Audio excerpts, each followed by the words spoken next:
Welcome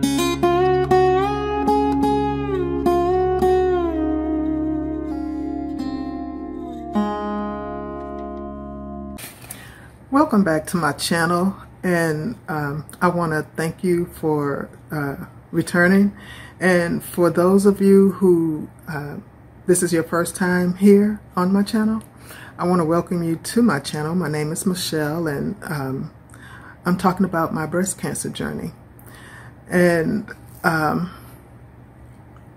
now, going through breast cancer, my journey, it's taken me through so many mental roller coaster rides that, you know, in my mind, it was just a mental overload for me. It became a mental overload. As I went to my doctor appointments, and, you know, I was told that by my doctor that, well, no, it was by the nurse, that I wouldn't be coming back to that same location for, you know, to be seen or for any type of treatment that I would have to go through, because where I was, the area that I was going to the hospital, you know, my clinic appointments for, it was in an area where people were, you know, they just found out they had cancer, or they were further along in their stages of their cancer journey. So the location that I would be going to on my next appointment, it's going to be in the survivors area. And I guess that's going to be a little bit different than where I was. So dealing with not having my breast, even though this was my choice, to have my breast removed, but reality set in, and after I saw my chest area without my breast, you know, I felt a little bit different. You know, it made me feel a little bit different. I wore this top that I have on right now because I wanted to show you guys something. I wanted to show you, if you take a look right here, you'll see a well-defined impression that looks like my breast, but it's not. It's not breasts. These are the lifters. You can see that imprint right there. These are the lifters that they put in my breast. You guys saw these on my photos that I uplifted. The only difference is now is that as I had been going back to the doctor on my doctor appointments, they've been putting saline in these lifters. I don't know if you could see that. They've been putting saline in these lifters to expand the lifters so that where my breast used to be, that tissue can expand and not close up. Now, I'm going to give you an example of lifters and what they do. Now, imagine that you have a scar anywhere on your body, and you know, once that scar starts to heal, it closes the skin together, it pushes the skin together, and eventually you'll develop a scalp, and eventually that scalp will, you know, fall off or disappear, however it does on your body. And then eventually that scar will heal up, and you'll either have a, not the scar, yeah, the scar will heal, and you'll either have an impression of where the scar was, or sometime on some people, you know, you don't even see the impression, it just disappears. Now the lifters are to implant it there to in order to keep that from happening to the breast area.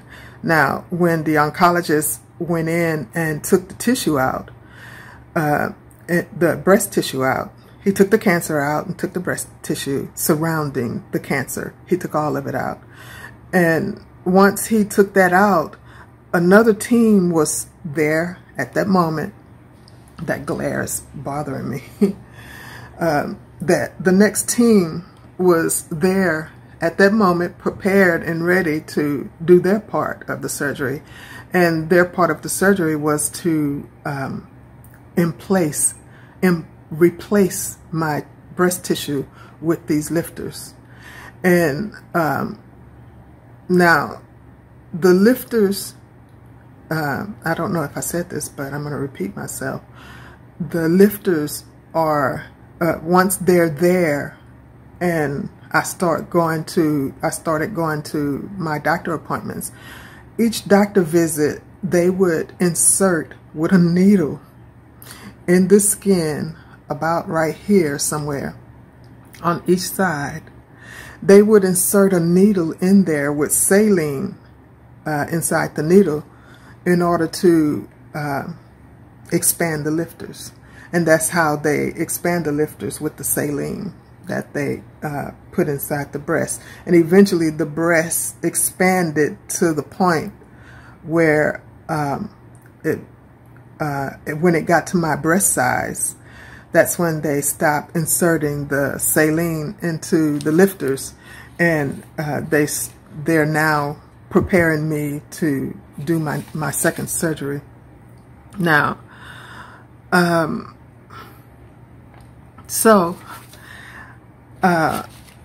you know, it took me a while to get to a point of wanting to do these videos again. And I knew I was going to do it because I'm dedicated to my process. I'm dedicated to giving you guys the information, because when I was looking for information on YouTube to help me understand the process, there was information, but the information that I was looking for, I didn't find it. So right now, I hope that this is helpful, or any of my videos is helpful to anyone who's looking to understand breast cancer and their journey. Now, your journey is going to be different from mine. Everybody's journey is different. And just like the healing process, you know, the healing process is different from each person. But I want to say to you that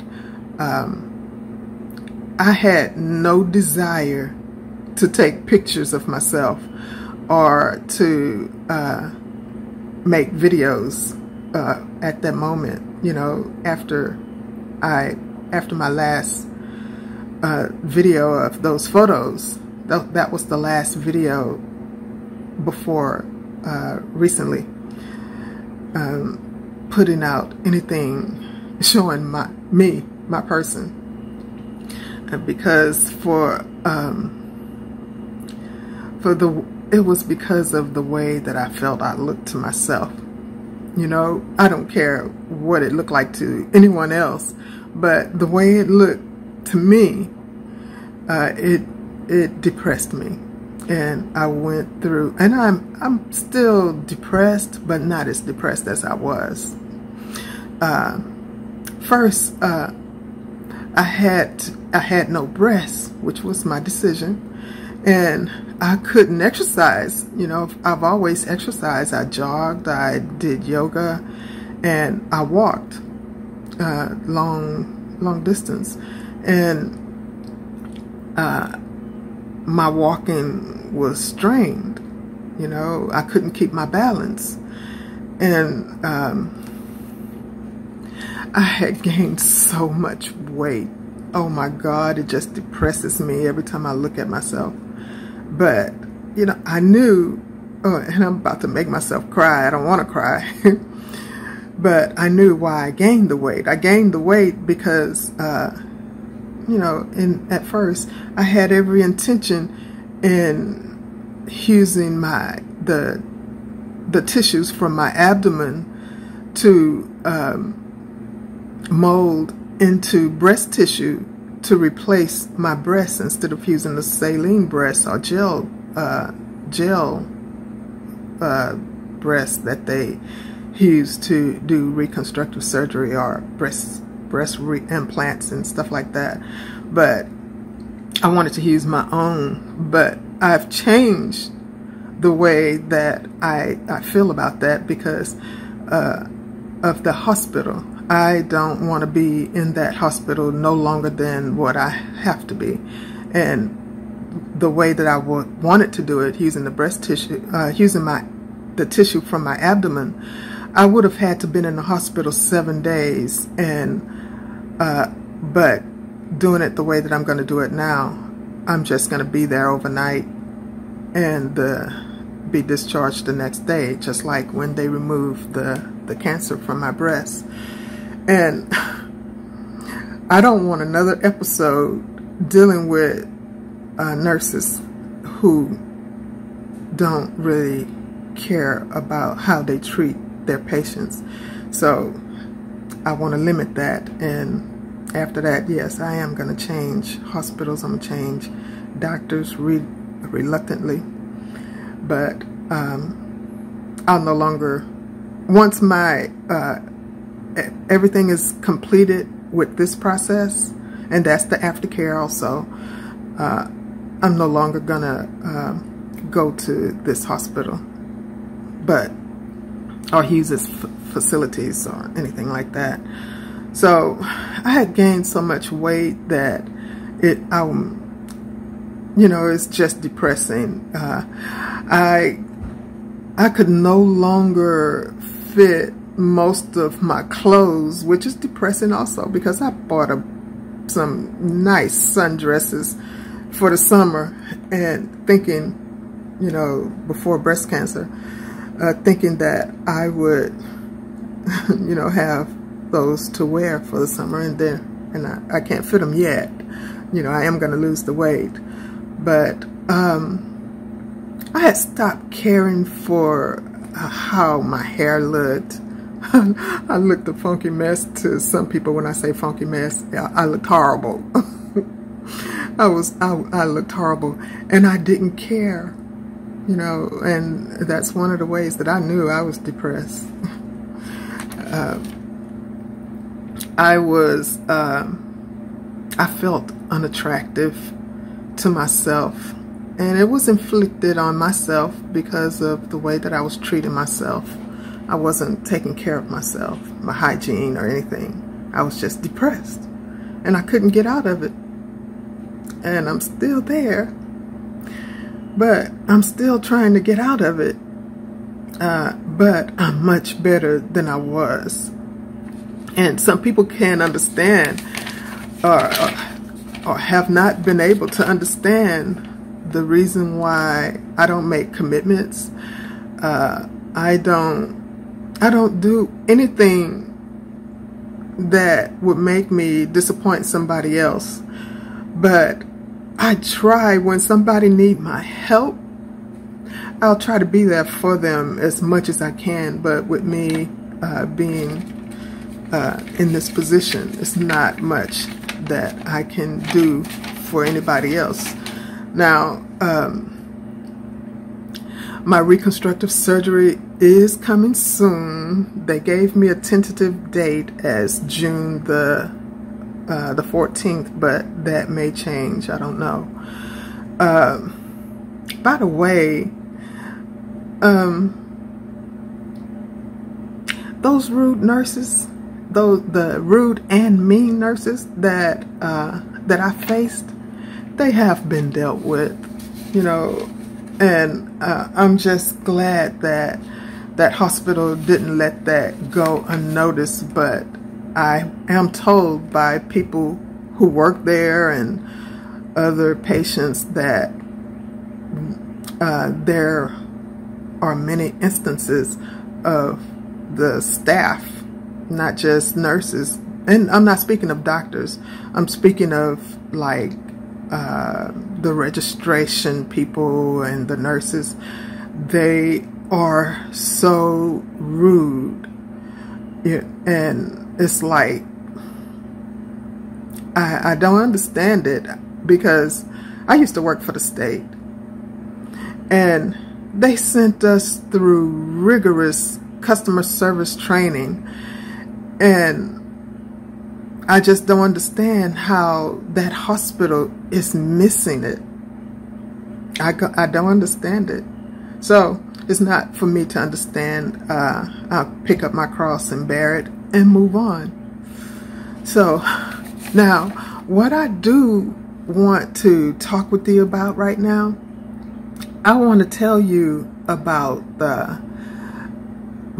nurses are to follow what is called the Nightingale Pledge, and it's a Hippocratic oath. I hope I said that right, for nurses.